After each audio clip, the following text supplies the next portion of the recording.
Hello guys, Omni here. Just got back from running a couple errands and CW has apparently put out a full trailer for their upcoming Batwoman series. She was first introduced in this past year's crossover event, Elseworlds, and she wasn't really in it too much, so I don't think we really got a chance to get a good feel for the character or how she'll play a part standing on her own. This character was kind of came to be in the comics at a point where I kind of lost track of everything. So I don't have a lot of experience or personal knowledge about this version of Batwoman. The extent of my experience with this character prior to Elseworlds was really just the DC animated film Batman Bad Blood. I dug her in that. I think they did a good job bringing that to life and introducing her as a counterpart as part of the Bat family as well. In Elseworlds, they introduced her as Bruce's cousin, and I don't know if that's the case in the comics, but who knows? I don't know. If you do, let me know in the comments after this. Let's go ahead and check out this trailer and see if we can get a feel for how this is going to play out. Crows represent order, security, Crows. safety. Is this like a third-party security force for Gotham? Bat's not coming back. Something's up. Eyes everywhere. More winged creatures taking over. Hello, said Alice. Shall we believe the crows? You had the will Court of protect Owls, us? now you have the Crow security. Who's this? Agent Moore, do you copy? Do you copy? Sophie's missing. I thought you should know. Hey, Dad. We're gonna find her. Then let me help. Bad idea. Where'd you get this? What happened to staying out of it? I like the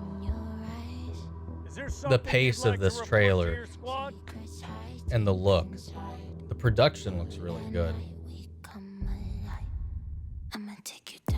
We ran in without proper backup. I do not want her getting in the way.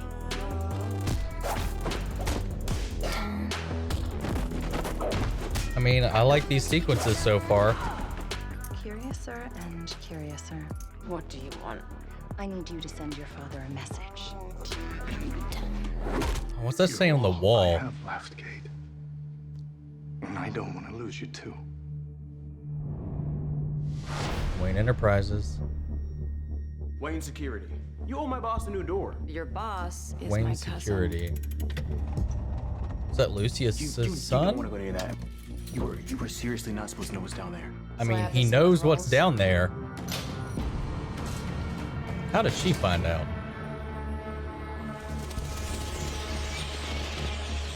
Okay.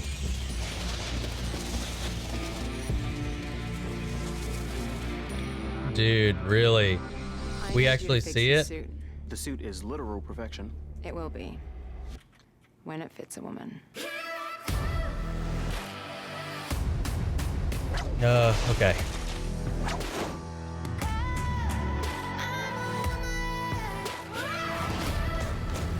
You're a female Bruce Wayne. Awesome.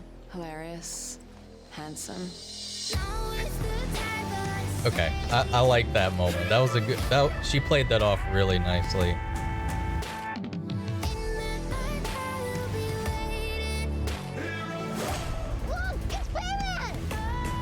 They think I'm him.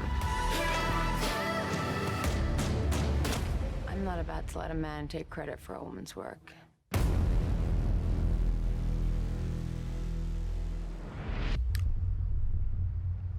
I do like how she updates the suit. Now, does she have a new suit made? Or does she modify his original suit that was in the cave?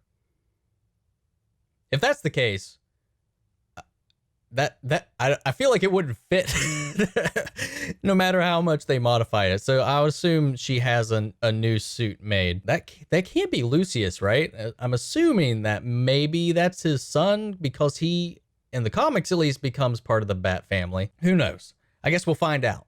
So I want to take this back to the scene where we see her being interrogated. Yeah, right here.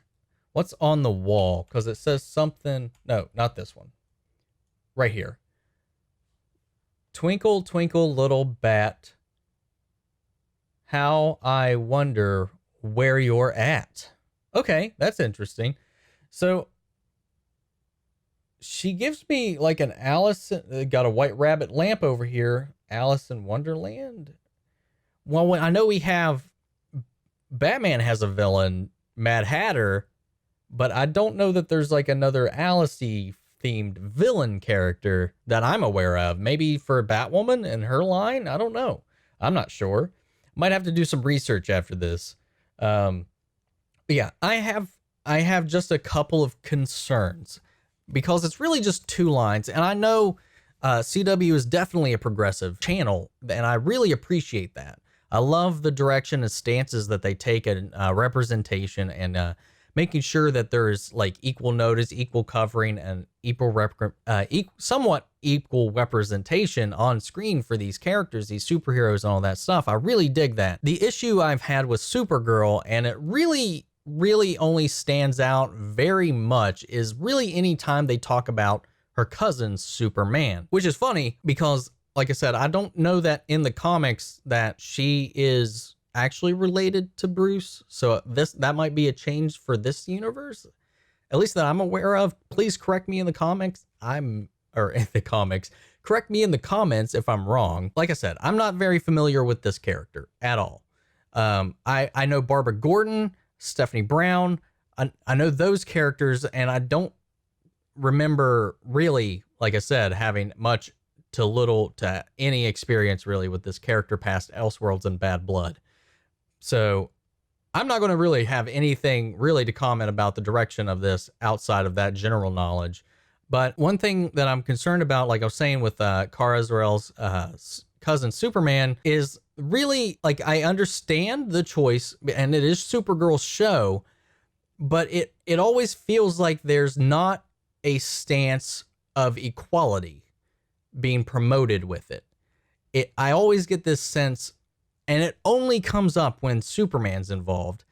Anytime Superman's out of the plot or Cat Grant is out of the plot, it's fine. Like, it never seems to be a problem. Like, Jimmy's story does great. I can't remember because, like I said, I stopped watching a while back in Supergirl. The tech guy, I can't remember his name. They do a great job with him. They do a lot of really good stuff with Martian Manhunter and all that. Like, they do a really good job, but it only comes up whenever Superman enters the plot that they really go out of their way to demean him. And you shouldn't have to tear down a character in order to raise and lift your protagonist. And they always play it off like a joke or like he's okay with it. Like, you know, even he demeans himself to raise Kara. And Kara is a really great character. I love this version. I love this portrayal. And Melissa does like a fantastic job at portraying Kara. But it feels like the only way when Superman comes up is to put him down to raise her up. Like, it never feels like they're equals. And even when the characters try to play it off like they are, the way the showrunners and the writers have it play out is always in a way that demeans Superman. And no matter how you feel about Superman, because I know a lot of people don't like him, but he is the progenitor of superheroes. He is the first real superhero that was ever created. He's the grandfather of all of this comic book history that we now know, and it just comes off as disrespectful to me. Even so, to the point where he has to openly always state that she's better than him, she's stronger than him, even though, according to their physiology, can't be, because he's been on Earth many years longer than her. So he's absorbed so much solar radiation that there's no way that she could match that except for taking a sun dip. And that's when you kind of go into the comic aspects of their powers and the roots of their powers. Kara came to Earth much later than Superman. And Kryptonians' powers are completely based on how much and how long that they've been exposed to yellow sun radiation. And in this aspect, and in this case, that unless Kara time traveled, there's no way for her to have matched that same amount. You could argue this is a different take, a different version, and that those rules can just be thrown out, but it never really goes out of its way to state otherwise. If she had been on Earth at the same amount of time as Clark, she would definitely either be the same strength as him or stronger. But they really go out of their way to just undermine him all the time. But he never like points it out that it's gender related or anything like that. The people around her do. Cat Grant especially does this, and it just Supergirl doesn't feel to me like a place where it's okay for a man to watch it. That's just how I feel about it, and it's what I'm getting out of the material that they're putting out. And like I said, every episode that doesn't have Superman in it or mentioned in it is fine. They don't have this problem. It's just anytime he comes in, they feel like the only way to lift Kara above her cousin is to trash on Superman. And it goes even farther in Elseworlds in the last episode and the last couple of scenes. If you haven't seen it, I'm sorry, I'm going to spoil it for you. But he literally out of his mouth says, if the world has a Supergirl, there's no reason it needs a Superman. And he retires. He leaves Earth because it's just like, well, world doesn't need me. It only needs one Kryptonian, even though there's been many a times where she probably could have used some help. Like, even if it was from anyone else, like Flash could have showed up and helped. There's a lot of times where she struggles and really kind of only comes through because of her team, and which is great. Like, always having a support structure, even in Arrow and in Team Flash, like a support structure is not a weakness. Like, it is strength that allows you to rely on other people when you know it. I feel like it's weakness and it's pride when you try to take on the world alone. The two lines in this make me worry that this might go that same route. One, because of the character herself. Like, I'm not sure how this like I said, I don't know this character, so I don't know what type of attitude that she'll have in this respect, because we get two lines in this that make me a little concerned. And it's when he talks about the state of the bat suit, and she said it'll only be perfection when it fits a woman. There's two ways to read that. She could be saying it'll only be perfect for her to be used if it fit a woman, or she's saying that because it's made for a man, it can't be perfect. And then there's the line later that I'm not going to let a man take credit for what a woman does, which is fine by itself, but that combined with the previous quote that I mentioned gives me a bad feeling about the direction or stance that this might take. I'm sorry to be getting a little political about this, but I'm all for complete equal rights, personally. I don't think anyone's better than anyone. Aside from physical limits, I don't think that there's anything that a man can do that a woman can't, unless they physically just can't. And then that just comes down to body type, because there's even women that are built naturally much stronger than men. It's just genetics down to a point. And like, really, that's the only limitations. Like, heck, I can't lift more than most men. And that's just my personal genetics. Just those two lines make me a little concerned that it might go the ham-fisted route like Supergirl did. And I can't speak for season 3 or season 4 of Supergirl.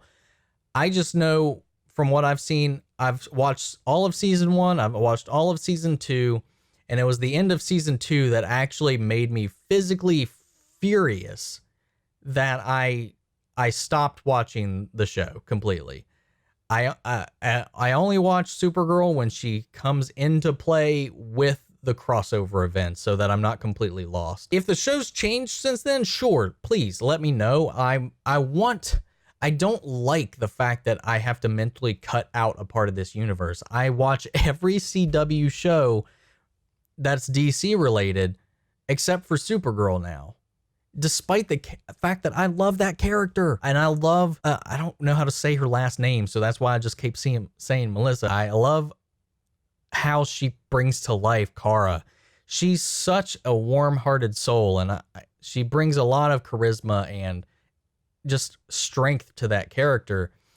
It's just, like I said, it's my experience in the first 2 seasons the writing just doesn't echo what the character says. I don't want it to go that route. I want this to stand on her own feet, and I do agree with her. I want her to get credit for the things she does, and that's why she needs to create an alter ego for herself so that she has a name to promote, to build on her own. She doesn't need to build on Bruce's legacy.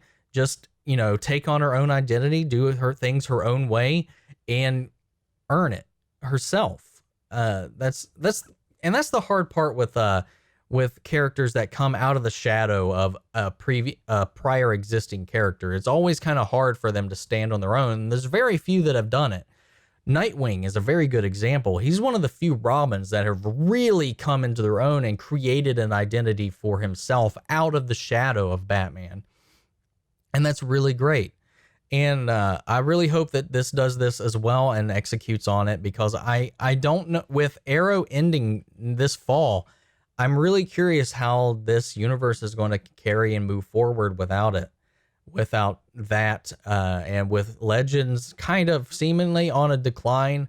I don't know how Supergirl's going currently. Flash, though, is just on a rise, but it feels like this Crisis on Infinite Earth is really going to shake up and change the entire landscape of CW's DC universe. And they're going to go huge with it, because 2 season finales directly lead into the Crisis, and that was the main season finales. This wasn't like some throwaway episode or a crossover event. This was the season finales of 2 of the 4 shows so far, because Legends hasn't ended yet, and this season of Supergirl hasn't ended yet. So I don't know if those 2 are going to tie into Crisis either or not. If all of these end with some kind of lead into Crisis, that has to show how influential and huge this event's going to be for this universe. But yeah, that's all I've got for this for now. I'm sorry. I try to keep any of this stuff out of there because I don't like listening to it. I don't like when it kind of like comes into the things that I just kind of go into to escape. Just let me know what you guys think down in the comments below. It's that time to pass this off to you guys. What do you guys think? How do you feel about this trailer? How do you feel like the state of the CW shows already? Let me know. We'll carry on this conversation after the video. And for now, thank you guys for watching. If you like this video, please check out my other ones. I got a review for the season 7 of Arrow and season 5 of Flash that I just put up earlier this week. You can check those out if you like, but make sure to like, comment, subscribe if you like this. If you disliked it, go ahead and do that. But that's it for today, guys. Thank you for hanging out, and I'll catch you guys in the next video. Take care.